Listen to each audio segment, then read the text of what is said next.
Hi, everybody. Good to see you all here today. I'm excited for today's live session with incredible Sarah Dawn. Hi, Sarah.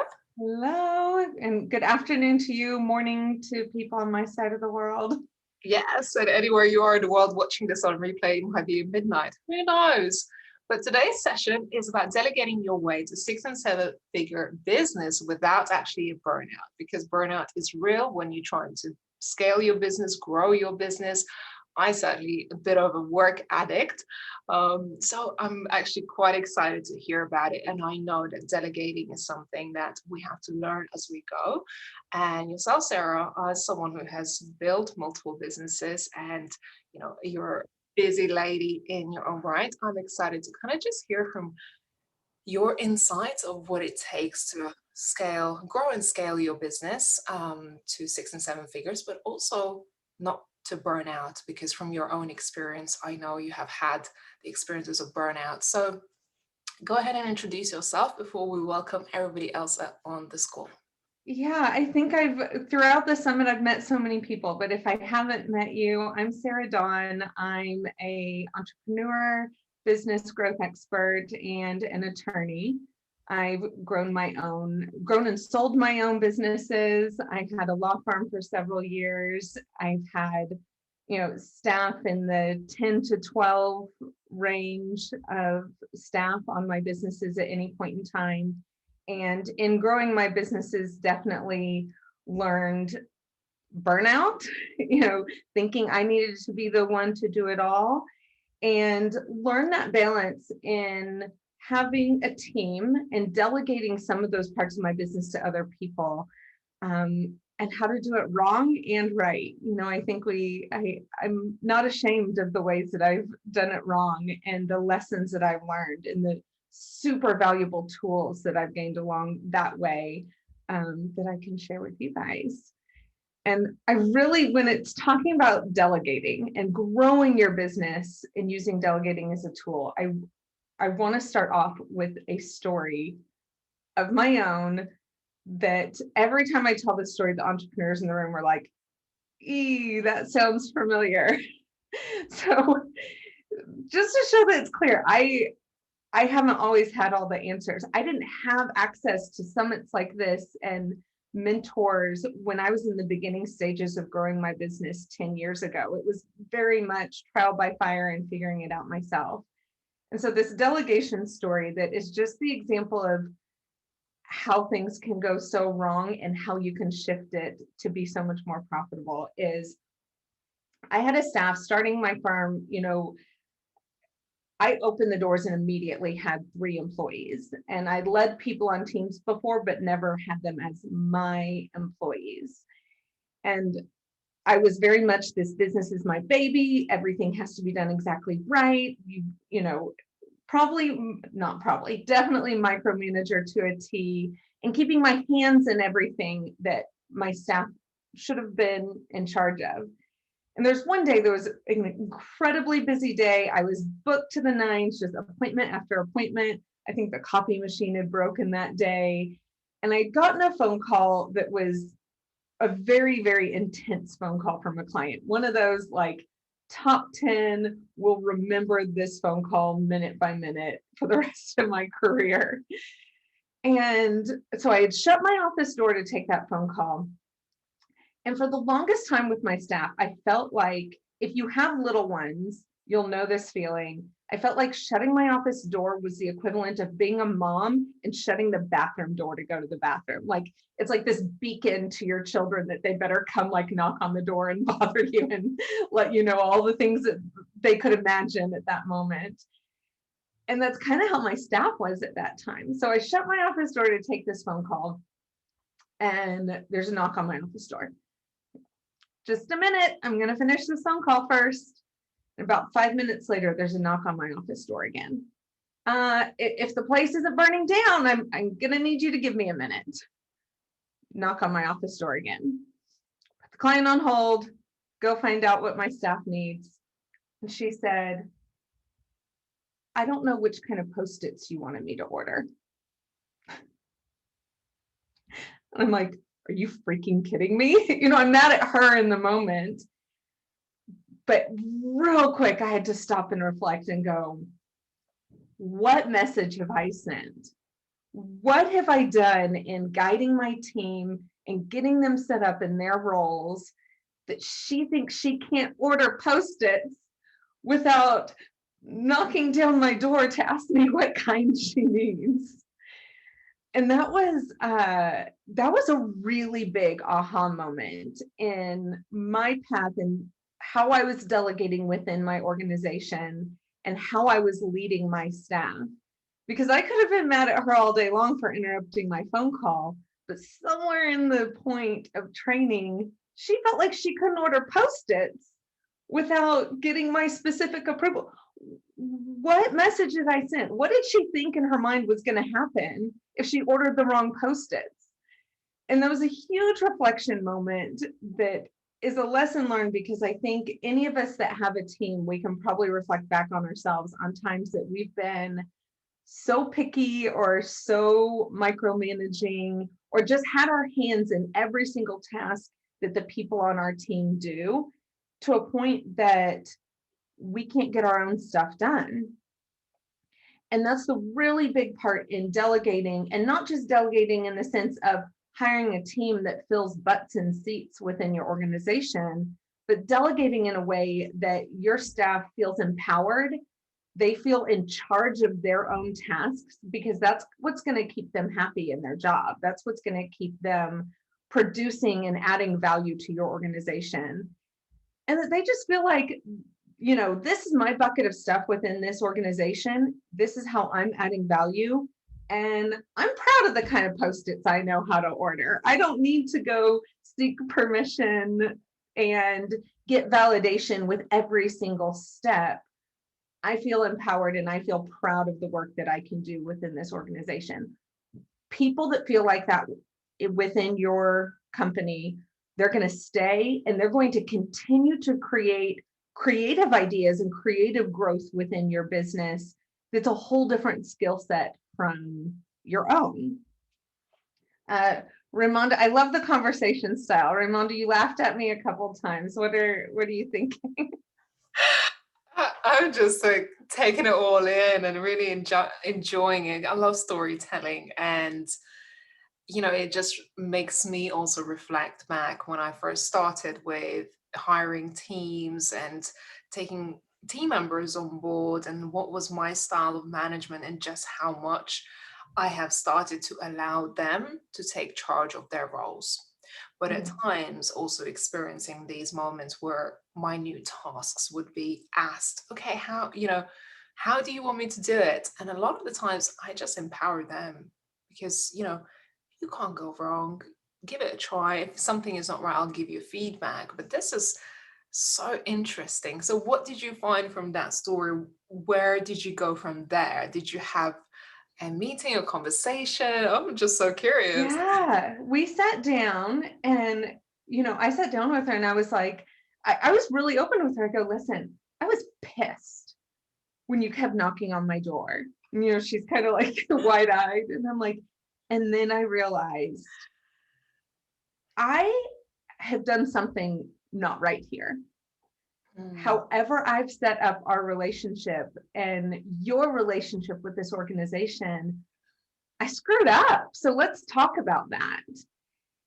And I kind of had her go through the things that she felt like she felt in charge of, and that, it was a new company. So she had kind of decided what she was in charge of just as much as we had. And she kind of went through those things. I said, great. You've got those things down. You know those things better than I do. So how about you just run with it? And like you said, there might be mistakes, or even not mistakes. There might just be adjustments in the future. But how about you don't worry about asking my permission? How about you feel fully in charge of those things? And she said, but what if I mess it up? I'm like, you will totally mess it up. And that's okay. I'm figuring this thing out too. I'm going to mess it up. And that's okay. We all have permission to mess up. Good news is we are a law firm. We are not neurosurgeons. No one can die from our screw ups. Yep. Now, if anybody here is a neurosurgeon, let's kind of like tweak your expectations a little bit. But otherwise, why don't you feel empowered for that? And then we'll have set meetings. So it's not going to be her just waiting at any moment. Did I screw up? And Sarah's going to come tell me I made a mistake. Let's have our set weekly meetings to go through, both of us go through what worked, what didn't work, what should we tweak, and we'll keep it rolling. And she became happier and more creative and more productive in her role. And I became more creative for the business as a whole because my brain power could go there. And that's really there's 3 big results that come from delegating within your company. And so many entrepreneurs I work with, and I know a lot of people on this summit are either just starting their businesses or they're still solo within your business. And when you're solo, there's only you. So you've got every hat that you put on for every role. But at every hat you're putting on that isn't the creative innovator, you're taking away from that creation and innovative power a little bit. So if you're ready to take your business from solo gal that's doing everything, I was the copy machine repair person, I was the coffee maker, I scrubbed those toilets. But when you're ready to move every little role of your business, there's 3 things you'll accomplish. It'll be sustainable because there's only so long that you can keep going doing everything yourself. You will burn out. I wasn't doing everything myself, but I was doing too much and I burned out, and it hurts and it sucks and it sets your business back so much. Best case scenario, you burn out, you're going to be at a standstill. So it makes it sustainable. You can keep this thing running when you have more people and more people in their perfect skill sets. It makes it scalable. You can go from, charging dollars per hour. So many solopreneurs, your income is limited to how much can I charge per hour and how many hours per week can I work? And that's not can't think of the word I'm looking for. That's nothing to be ashamed of because that's so many industries are set up that way. Legal work is set up that way. Attorneys pride themselves in how much they charge per hour. And the old-fashioned way of increasing their income is, okay, well, I was charging $200 per hour. Now I'll charge $400 per hour. And now I've scaled up my income. You've increased it, but scaling means you can then exponentially grow beyond the number of hours that you have in your day. And the third thing you do for your business by delegating is you make it saleable. And so many entrepreneurs are like, oh, but my business is my baby. I love it. I don't ever want it out of my life. Maybe, but you don't know everything that your life has in store. And even if you don't ever want to sell your business, to have it sellable means that you have an asset that you can use for other financial purposes. It means if, God forbid, something happens to you, your family has an asset that they can sell that isn't just a business on paper that's solely reliant on you as an individual.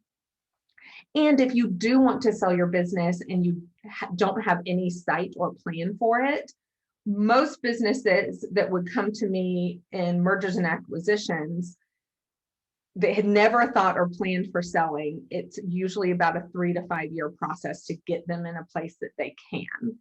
And that 3 to 5 year process is delegating. It's setting up systems for their organization. And it's just a whole process that they would then have to enter into that you can start setting your business up for it now. Love it. I think, that part of letting go for entrepreneurs is probably the scariest part of saying, I'm ready to take that next leap and let go of certain tasks. I know myself personally, we try to hold on to things, keep control of things. And this is where I know, in your talk, we talked about experiencing that burnout because you're trying to handle everything. And we as Mhm. women, we're amazing at handling everything, but it of course comes at a cost. It comes at a cost of whether your health, your burnout, your ability to have that time with your family, your friends. And I think where we also probably not succeeding by not letting go is that you can't be great at everything. You're not an expert at sticky notes. You might not be I'm expert. not a post-it expert or sticky note expert. No, you're not, and even if she did ask you that question, you're like, I know just as much as you do, right? Mhm. So sometimes I know when I started the Women in Business Club, the first thing I did was actually straight away invested in at least 4 people in my team. Dived right in with sort of just knowing that I can't do it all on my own. And of course, over time, I had to pick and choose who were performing really well, who did I want to keep. And they weren't full time, don't get me wrong. They were just a few hours a month or small contracts to get certain tasks done. Like, I didn't know how to do branding. I didn't know how to set up my workbooks or create a logo, create a website. So I knew if I was going to take on those tasks, it's going to take me 3 or 4 times longer. It's not going to be great. It's going to actually cost me more money. So if I have that money now, invest and start to grow quicker. At least get to that place of minimal viable product where you're able to sell something and test it out. I mean, if you can get there yourself to some extent and it doesn't require a huge amount of skill, then by all means. But as your business requires more specific skills, it's time to let go. For So, sure. what's your thoughts on kind of how can we let it go? Because that part is hard. Yeah, so you just touched on a few things that like lit me up a few times, and some of it I think maybe was what we talked about in our talk. But yeah, the reasons that it's hard to delegate is you think that you need to do it all yourself, that if it's not done by me, it can't be done right, or if it's going to be done right, I'm going to do it myself. It's just lacking systems, just not having the systems in place to be able to hand a part of your business off to someone else. If your business is set up where you're just reacting to what comes at you every day, that's really hard to bring somebody in and say, here, take over this part, because you don't even know what that part is.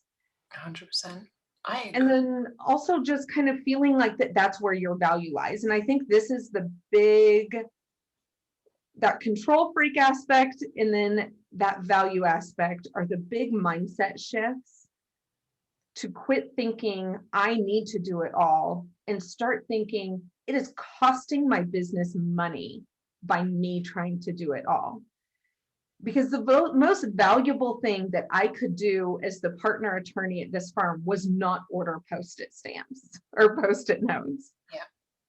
Your time. I remember I worked in a law firm and the partner would say to me something like, do you know how much lawyers earn? Like, don't waste their time.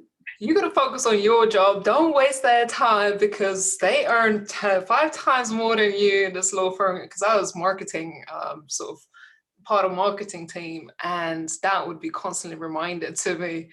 But I think as entrepreneurs, we just have to learn. And I really love what you said about the systems. That's big. When it comes to systems, and especially for those who are starting out, I want to delve a little bit deeper into what does the system looks like when you're starting to delegate? So you just kind of create a tree, and I'll give you guys a peek behind the mirror if I can without dropping my camera. Sometimes it looks like sticky notes covering a wall. We're back to the sticky notes. Back to the sticky notes. I didn't actually plan on that being the whole theme of this talk.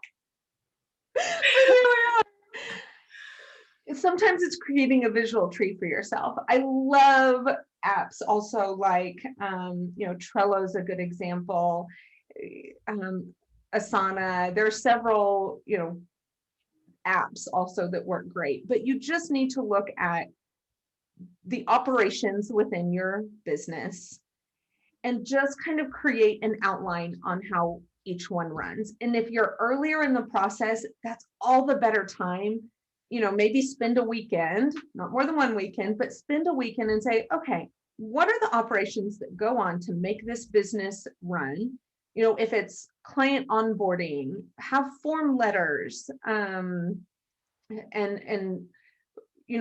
folders within a drive that other people could access that say, okay, here's the new client onboarding process. We're not going to create it from scratch every time we have a new client sign up.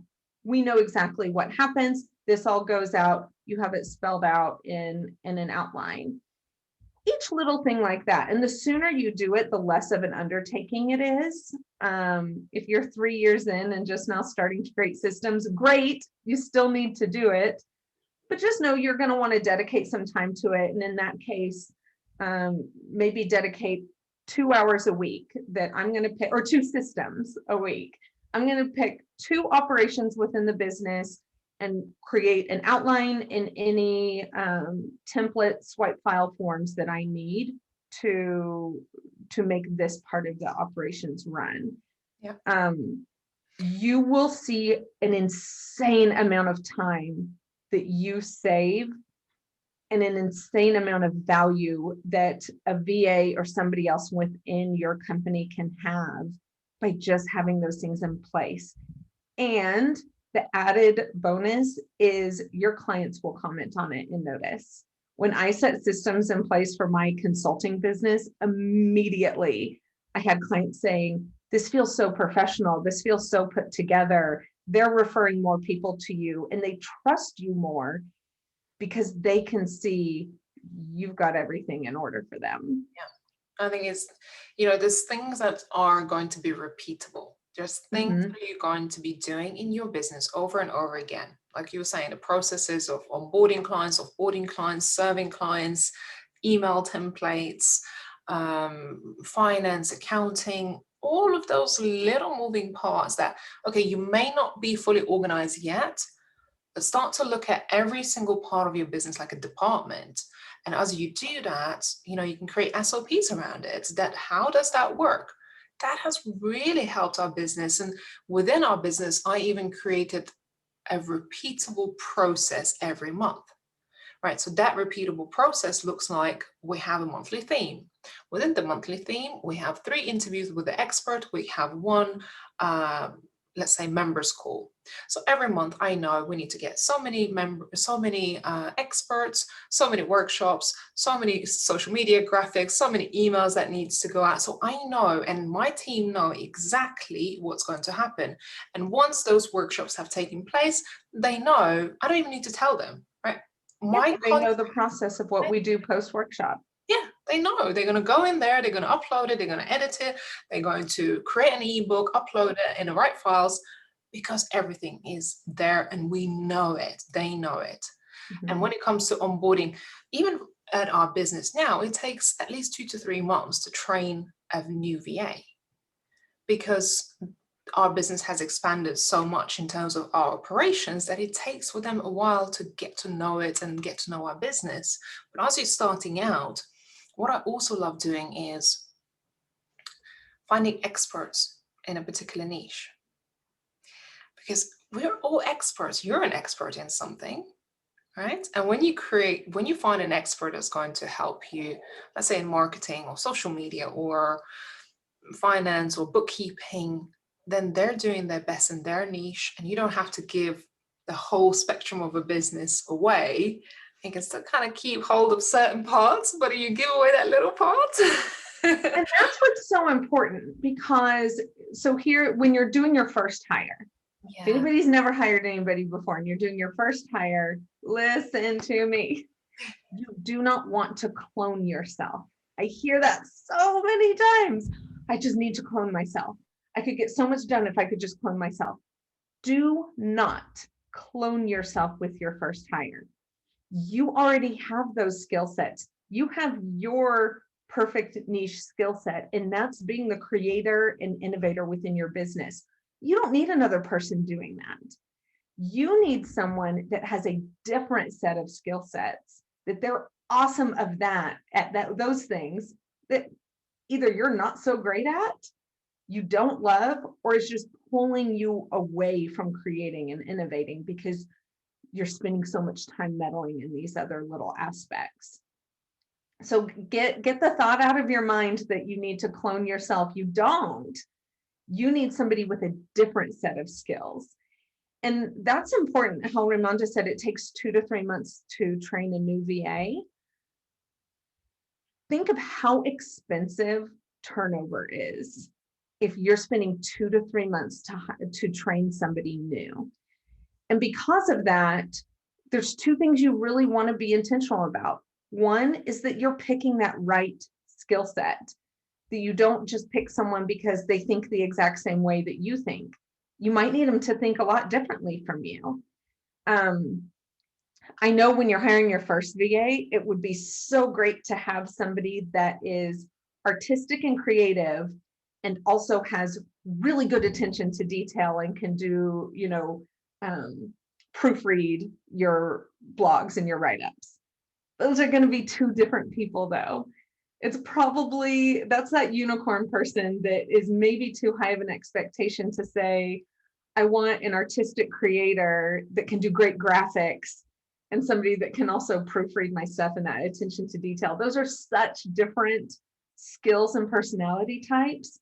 So really dive into exactly what you want in specific skill set and hire for that, so you're not losing the time and money that it takes to bring in someone new, train them, realize they're not the best fit, and start that process over again. Turnover is by far the biggest loss, financial loss within companies that doesn't show up on your P&L. So it's not like you have a line item on your P&L that's like, I lost 10 grand this month trying to train new people. It's not on there, but it's huge, just money down the toilet. So just know really specifically those skill sets that you want. One of my favorite personality profile tests is the DISC analysis for those skill sets. Yeah, you like DISC too for those? I saw you cheering that on. I don't know if you can unmute. I'm certified in DISC assessments. I believe in it. Awesome. And DISC assessment, I know Enneagram has been really popular these days, and every country, every territory is different. In general, I'll say the Enneagram asks questions that wouldn't be appropriate to ask in an employment stance. So even though the Enneagram results may be a really great thing to know, you wouldn't want as an employer or even hiring somebody 1099 to be putting an Enneagram in front of somebody, just because Enneagram will even say the questions are not designed for an employment setting, and they're not 100% appropriate for an employment setting.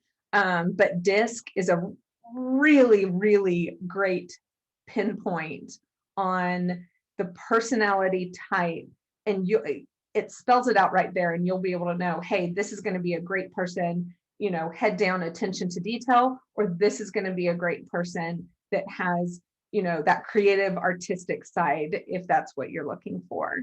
I love that you're certified in DISC though. It's so valuable for getting the right person in the seat.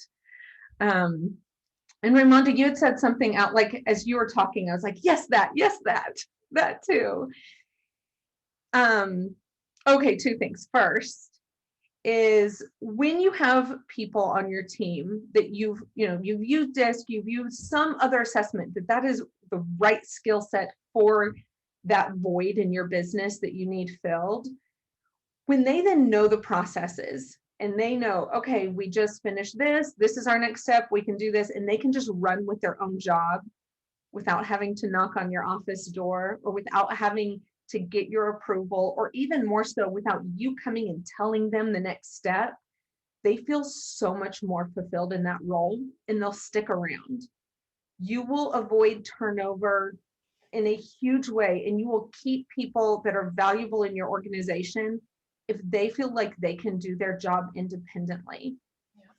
And that's not such a stretch. Think about it in any other relationship, even intimate relationships. If you have somebody constantly coming at you, even if it's in a positive way, but telling you, hey, do this now. Okay, do this next. It doesn't feel good.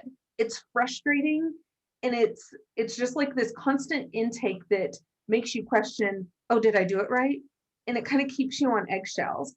It's not a fulfilling work environment, and you will have turnover if you don't have those systems in place and then the right fit of person for that skill set, that your people on your team feel independent and that they can accomplish their job without constantly needing that feedback from you.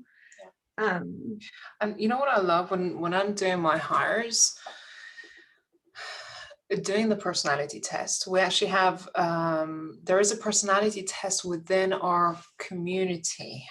So Okay. if you are a member, there is something on I think growing your team, and there is a workbook, and one of our members who have contributed, she works on personality, she actually works for a company that does personality tests. So one, I always do the personality test once I have hired them and take note of what are the things that motivates them and what are the things that help makes them draw back or kind of get stuck. So this indicates, how do I lead my team? And as you were saying, actually, at the beginning of this talk, if people are behaving a certain way or asking so many questions or not feeling confident, I take that as my responsibility. Then I haven't done a good job delegating or giving them enough permission to do it.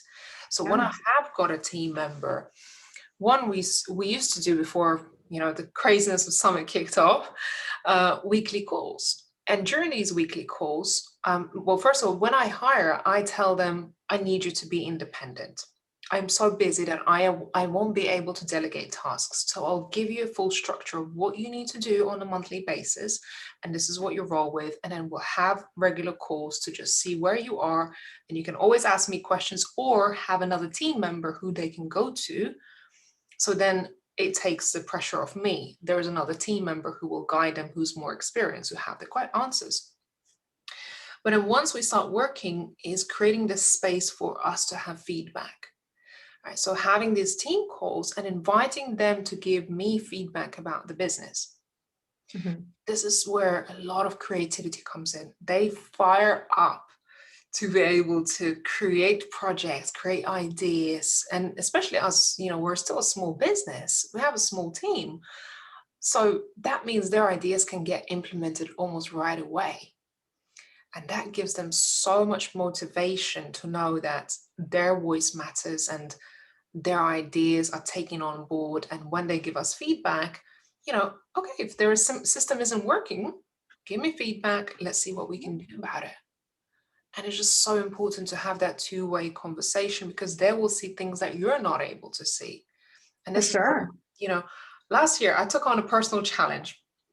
I said, I want to scale my business. We already had 16 members at the time. And I'd taken on another 9 interns.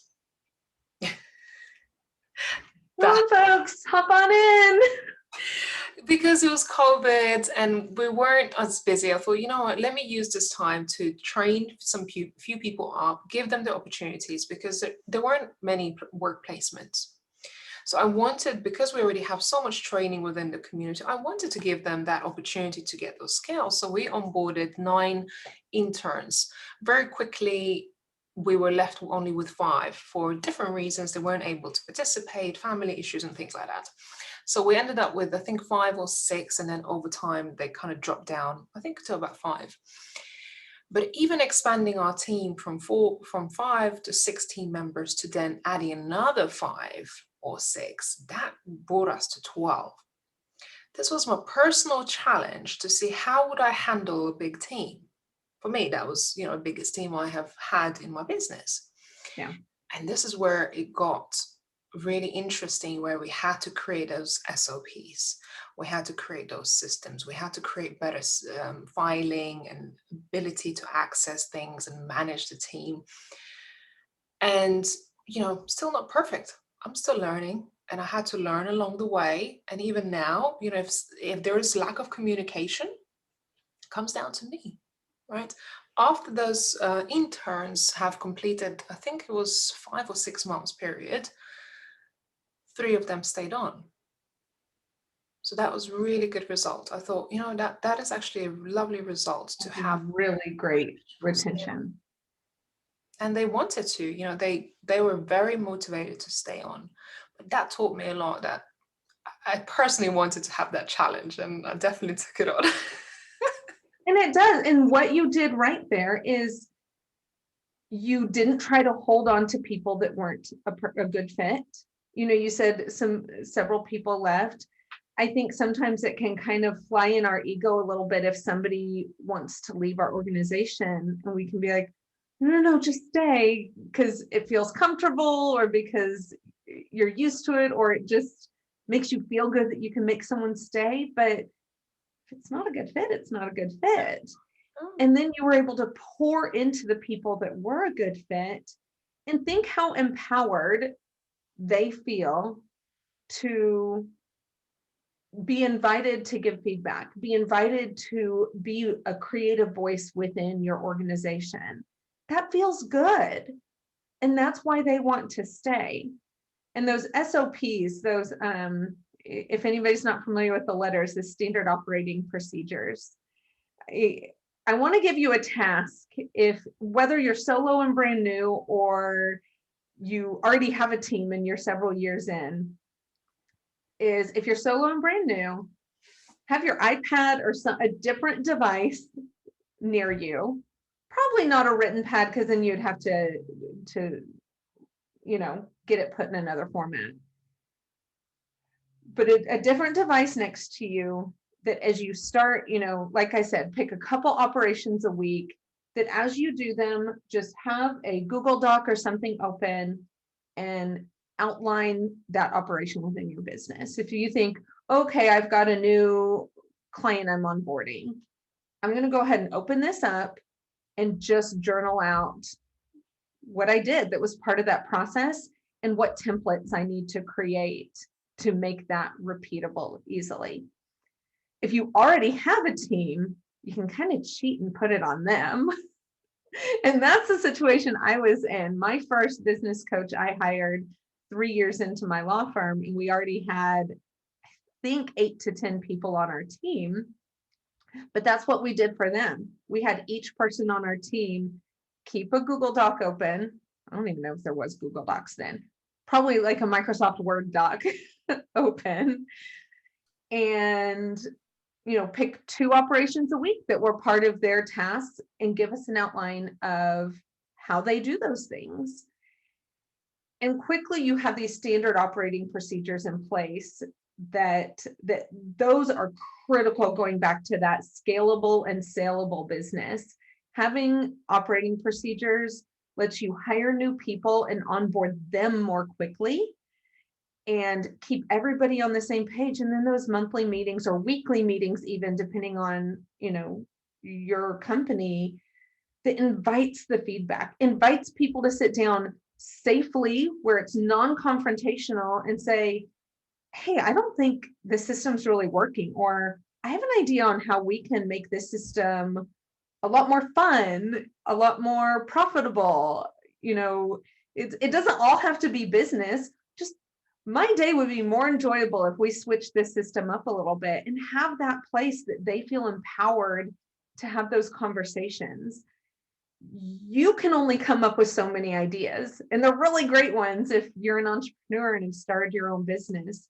But then to have these ideas flow in from different people that have different backgrounds and experiences, it just lets you grow in such a huge way, and lets your brain now come back to focusing on, how do I innovate and create new experiences for my clients in new ways to be profitable? That's where your zone of genius is. And the more you can delegate and have systems in place to keep other things delegated, you get to keep growing, because that's where you can put your mental energy. 100%. Love that. Love that. As we are about to wrap up shortly, I want to invite you all to ask questions if there is something that you feel you'd like to ask right now within the next few minutes. So have a think.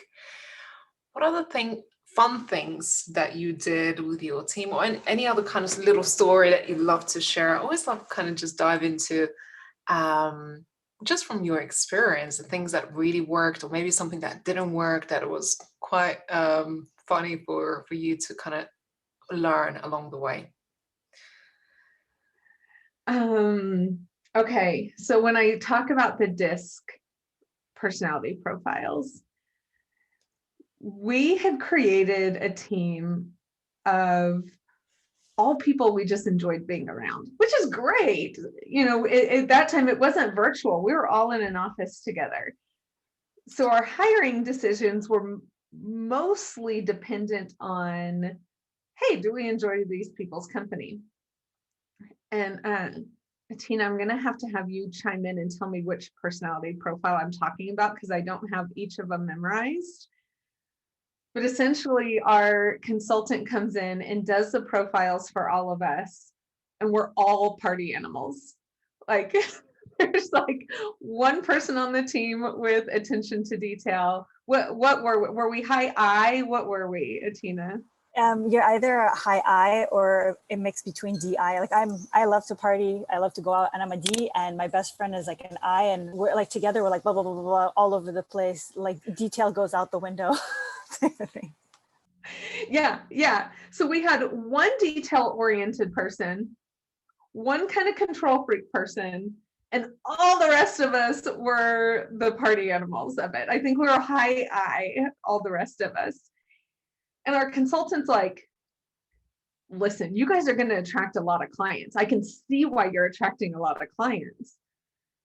But you better make sure those SOPs are to the nines, because you're so busy having fun. You're going to have some stuff slipping through the cracks. In worst case scenario, you're going to run off this one, I think it's the high S, the one detail-oriented person, because everything's falling on her shoulders to make sure the rest of you guys haven't screwed things up while you're having fun. Oh, and it wasn't like we didn't end up firing anybody because of that, but that was really good intel on where do we need to really up our systems and processes and have those just perfected so that we all can keep having fun together, but nothing's slipping through the cracks. Yeah, I think, Atana, did you have a question for Sarah today as well? I do. First of all, thank you so much. This talk is like triggering me in all the right ways, like really making me understand. I worked with my brother at his law firm, by the way, for 2 years. So it was intense. I feel like as I'm listening, I had a lot of management positions before where I was the one who trained the staff, and I saw a lot of staff fall apart. So I understand that cost and that time and energy. And I feel like I need to let that go, because now that I have my own business, I'm kind of scared. I see the trouble and I'm like, no. I keep retrieving. And I realize as you're talking, like, I just gotta rip off the Band-Aid and just do it. But I have one question is, how much should we balance between investing in hiring and investing in our own mentorship because like that's kind of where I'm at. I invested in mentorship. Now I'm in a place where I could, start delegating more, but I keep getting scared and thinking, oh no, I need to work more on myself. And my husband says, no, you're crazy. You need to like start, hiring other people. So I'm like, I guess I'm stuck and I don't know what the right balance is. So since you're an expert, I'd really love that opinion and advice. Right. I don't have an exact, percentage or dollar amount balance, but I hear your question and I feel it deeply. I think that you need to really look in on, I'm all about mentors. It's how I make a living. So I'm all about mentors. However, there's at some point that you need to trust what you've learned from your mentors and trust yourself and your own expertise and say, I got this, it's implementation time. So unless there's something I think we definitely have to keep going. You're never done being mentored, but you need your breaks in between that you're implementing.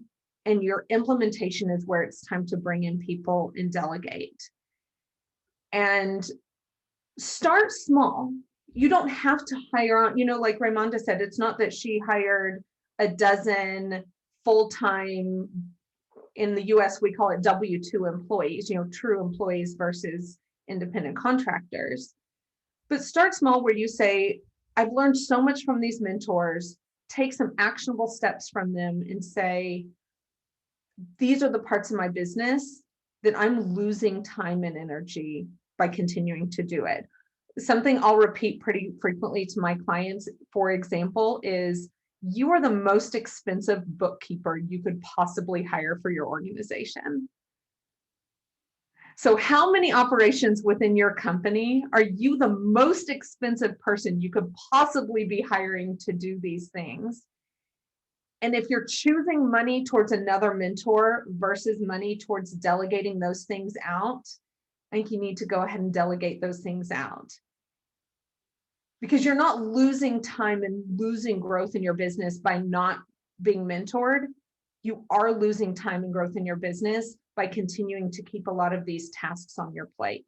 So if it's the same dollar that you're choosing a mentor or choosing to delegate, unless there's a big gap that you need a mentor for, I would put that dollar towards delegating. Yeah, I definitely. And picking those things. There's a free offering within my talk, and it's also on my website for anybody trying to pick what to delegate. And it's called 1 Week to Business Bliss. And it is a 1 week guide and a tool to use over 1 week that guides you through picking exactly what needs to be delegated in your business. I love that. Do you have a link for this that you could share? Yeah, let me put it. It should just take me a second to get that put in. No worries. And I think, what I've done in this sort of example, I just look at my budget.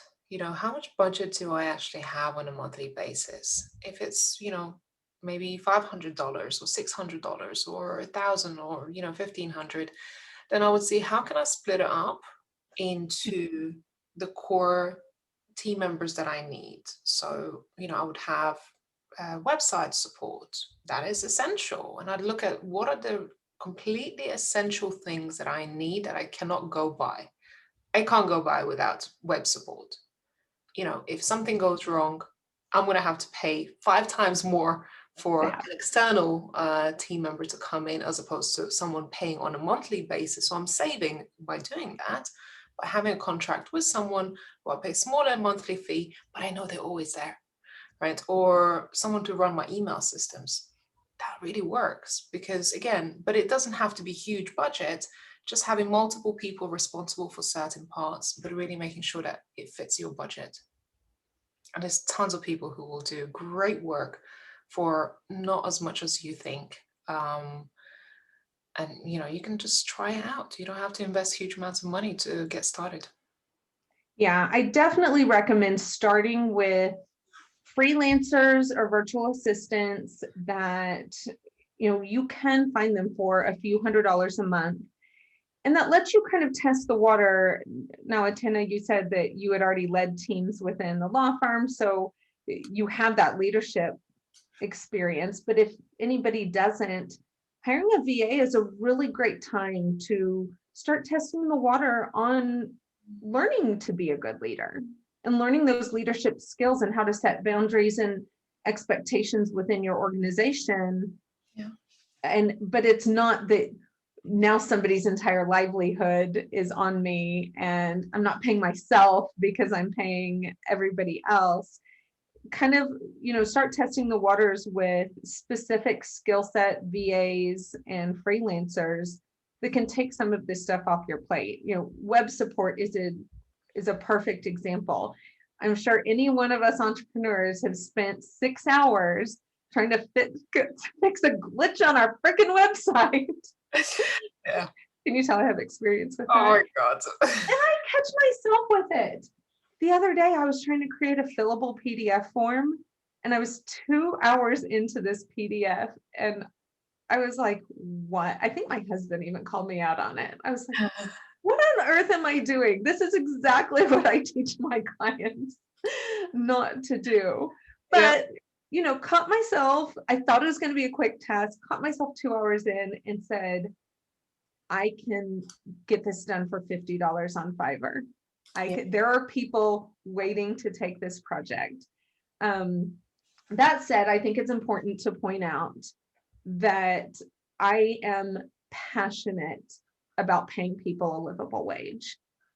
Don't look for $3 an hour for people in, there's various countries that's what you can get away with paying people. It's not a livable wage.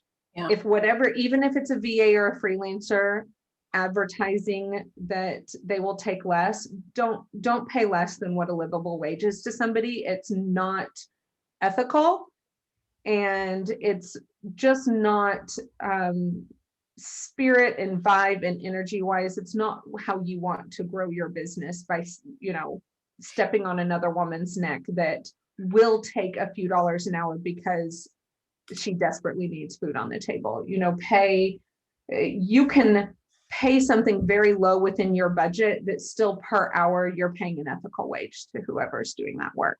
So I just want to say that we're about to run into the next session.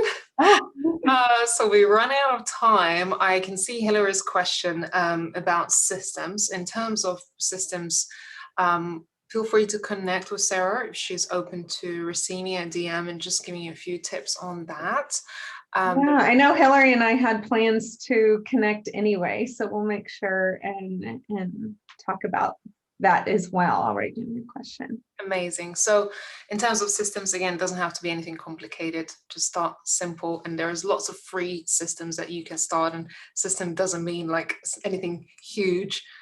Simple things like MailChimp or Google Drive that are all free to use. Just start the ball rolling somewhere. And you also, of course, all have Trello board, which is free for all of the attendees. So make sure you're using Trello board, getting used to it, seeing how it works, and just structuring your plan of how much you want to get out of the summit. We have to wrap it up here because we're just about to run into the next session. Next one. The next session we have with the incredible Erin. So Erin will be talking about how to monetize speaking opportunities and make 10K from stage. So I'm really excited to switch over to the next talk. So we're going to wrap this up here. Sarah, thank you so much. I'm really excited that you have been able to deliver this talk today. Yeah, thank you. And I'm excited to catch Erin's talk next. Yeah, so do make sure you connect with Sarah. If you're joining in our next talk, please do make sure also to put your details as well to connect with you, but you also have details of Sarah on her speaker page. Yes. All right, my love. Well, we'll see you in the next session. Thank you so much. Bye. Bye.